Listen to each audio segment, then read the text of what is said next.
Bonjour à toutes et à tous, moi c'est Marine, j'ai 34 ans et je viens ici pour vous parler de ma maladie qui me hante depuis plus de 20 ans. Effectivement, je souffre de troubles obsessionnels compulsifs, un handicap psychique qui me bouffe littéralement ma vie, du matin au soir, y compris la nuit. Elle ne me laisse aucun répit. Si je viens parler ici, c'est parce que je me rends compte qu'avoir un handicap psychique est très mal vu de nos jours et stigmatisé et stigmatisant pour la personne. Donc je veux faire évoluer les mentalités. Dans ce sens, je vais vous parler un petit peu de mon expérience. Excusez-moi si je bégaye un petit peu, mais je ne suis pas du tout habituée à ce genre de vidéo. Donc comment ont commencé les troubles? Avant tout, les TOC ont commencé par la trichotillomanie, c'est-à-dire que j'ai commencé par m'arracher les cils et les sourcils vers l'âge de 9-10 ans. Donc vous voyez, il m'en reste même quelques stigmates là à l'œil, ça n'a jamais repoussé. Donc j'essaye de le cacher au maximum par honte, mais bon, c'est tout, c'est comme ça. Et donc j'ai commencé par avoir en fait des vérifications, connues, par le biais de clichés. C'est-à-dire, je vérifiais les portes, je vérifiais les fenêtres, je vérifiais des choses comme ça. Mais ça ne m'a pas empêché en fait d'avancer, de faire des études, puisque j'ai quand même eu, le brevet des collèges, le bac littéraire. J'ai eu un BTS et j'ai été jusqu'à la licence que j'ai obtenue également. Mais donc au début au lycée, ça se manifestait par, par exemple dans le bus, je vérifiais, si j'avais rien oublié sur la place de bus. Donc je visualisais que j'avais rien oublié. De visu, je le voyais très bien, mais mon cerveau me tenait tête, en fait. Il me disait: «Si, si, tu as oublié quelque chose». Et donc quand j'arrivais au lycée, j'étais encore, mon esprit était encore dans le bus en train de me dire: «Mais punaise, j'ai oublié quelque chose, j'ai oublié quelque chose», et j'étais jamais à l'aise avec ça. Et après, je vois quand j'étais dans un cours, que je passais au cours suivant, dans le cours suivant, j'avais du mal à me concentrer pour le cours, parce que j'étais encore en train de vérifier dans ma tête le cours précédent et la table et la chaise que j'occupais. Pour moi, je voyais quand j'étais partie, donc je suis partie du lieu, donc je sais très bien que j'ai rien oublié, rien oublié, mais mon cerveau, il me trahissait, il me disait: «Si, tu as oublié quelque chose». Donc en fait, il fallait que j'essaye de rassurer ce cerveau, mais j'avais vraiment beaucoup de mal. Donc mis à part ça, c'est les seules difficultés que je pouvais rencontrer à ce moment-là. Et puis, au fur et à mesure des années, en 2012, j'ai perdu ma grand-mère qui représentait énormément pour moi. Et là, un second choc, et là, c'était la descente aux enfers. J'ai commencé par, refaire une tentative de suicide. La première était à l'âge de 13 ans, et qui est passée, inaperçue. J'en ai parlé à personne. Et donc à 22 ans, donc quand j'ai perdu ma grand-mère, j'ai fait une tentative de suicide, qui m'a envoyée en réanimation. Et suite à ça, en fait, c'était parce que ça m'avait fait mal d'avoir perdu ma grand-mère qui représentait tout pour moi. Et aussi, les rituels qui étaient invivables, en fait. C'était invivable, j'avais grossi à cause des médicaments dont je parlerai après. Et donc j'en pouvais plus, j'étais à bout, et donc j'ai fini par craquer, donc la réanimation. Après je suis sortie de réanimation, j'ai été hospitalisée en clinique psychiatrique. Et donc suite à ça, j'ai refait une tentative de suicide, et donc là, ça m'a envoyée en, HDT, c'est-à-dire hospitalisation à demande d'un tiers. J'ai été hospitalisée en hôpital psychiatrique, un certain temps. Je suis ressortie, j'y suis retournée, enfin bon, donc c'était une sacrée descente aux enfers. Et donc les médecins m'ont pas compris, parce qu'ils m'ont dit: «Oui, faut arrêter un peu», surtout les urgences de l'hôpital, local, qui me comprennent pas, quand je me retrouve là-bas, c'est directement, c'est des engueulades avec les médecins. Ils me jugent beaucoup, enfin faut le voir pour le croire, en fait. Faut le vivre pour le croire. Et donc ça, j'en parlerai un peu plus tard si quelqu'un me demande. Et donc vraiment pour vous parler un petit peu, donc au début je vous disais c'était des vérifications de portes, de fenêtres, des choses comme ça. Et au fur et à mesure du temps, c'était, la peur de perdre quelque chose, la peur d'oublier quelque chose, de faire tomber quelque chose. Et donc ça me suit toujours actuellement. Et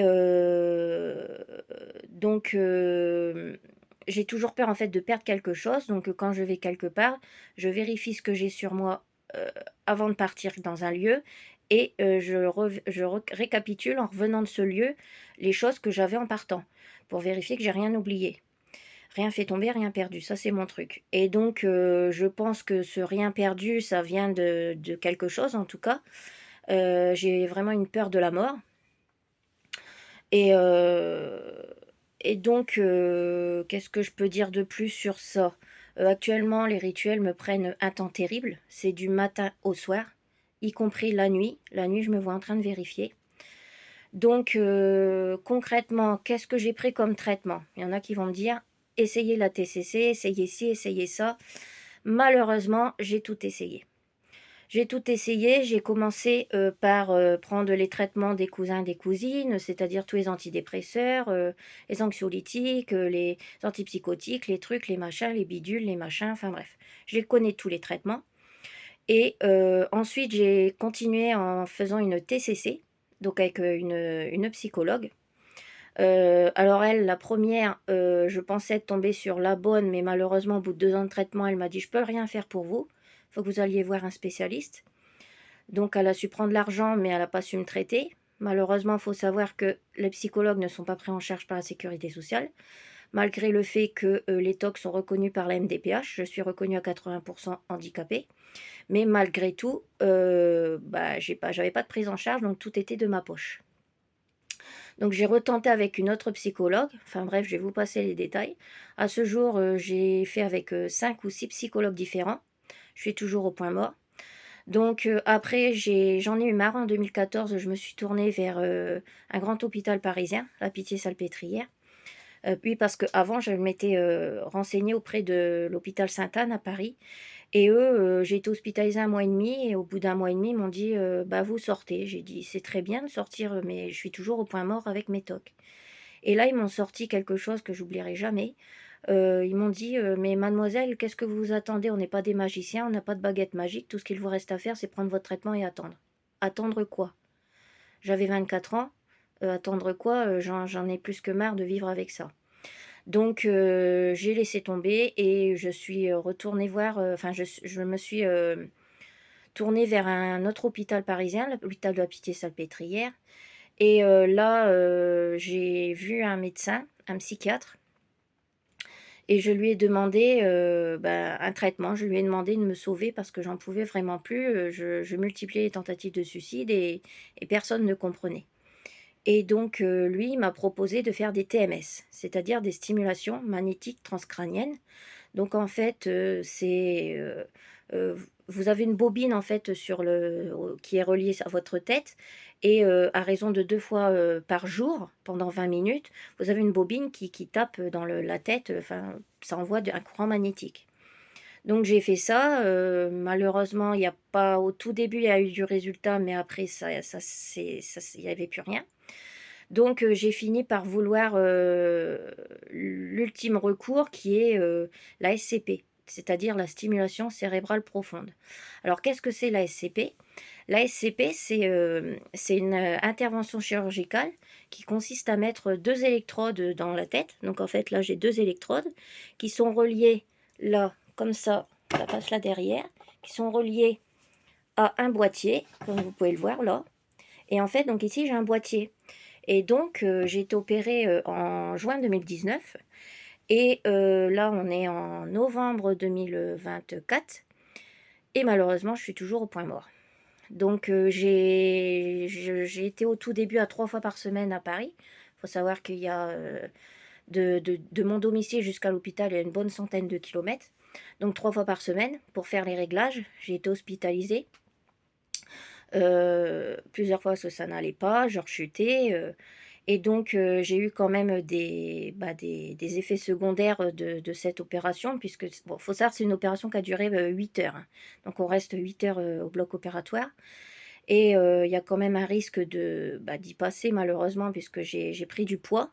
J'ai pris 65 kilos en 10 ans à cause des traitements et donc tout ça, ça a fait que, j'ai tellement grossi que ça avait quand même, des conséquences, quand même, importantes sur l'intervention chirurgicale. Donc ça pouvait avoir, je pouvais avoir tomber dans le coma et mourir.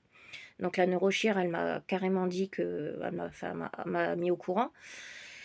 Mais j'avais rien à perdre, j'en pouvais plus, donc j'ai quand même tenté l'opération. Et donc, ben, 5 ans et demi après, je suis toujours au point mort. Au début, c'était 3 fois par semaine des réglages et ensuite c'était une fois par, semaine, après une fois, tous les 15 jours, après une fois par mois. Enfin, ça s'est estompé, ça c'est voilà. Et donc à ce jour, là, j'y vais à peu près une fois tous les mois, tous les 2 mois, ça dépend. Et au tout début, l'opération, me faisait tomber de mon lit en pleine nuit, me faisait tomber dans la baignoire, m'empêchait de marcher, enfin malheureusement ça touche le cerveau, donc le cerveau, heu, pendant un moment je pouvais plus me servir de mon bras droit parce qu'il ne bougeait plus. Enfin bon, ça fait quand même des conséquences assez importantes. Et donc, bah, à ce jour, comme l'opération ne fonctionne pas, bah, je ne sais plus quoi faire, pour essayer de m'en sortir. Je n'y arrive plus. Je ne sais vraiment plus quoi faire. J'ai tout essayé, l'opération, c'était l'ultime solution et bah, même ça n'a pas fonctionné donc actuellement, je me renferme de plus en plus sur moi-même, je sais plus, je sais vraiment plus quoi faire, vers qui me tourner, j'y arrive plus et personne ne comprend et donc pour pallier, ce manque en fait de reconnaissance, de compréhension.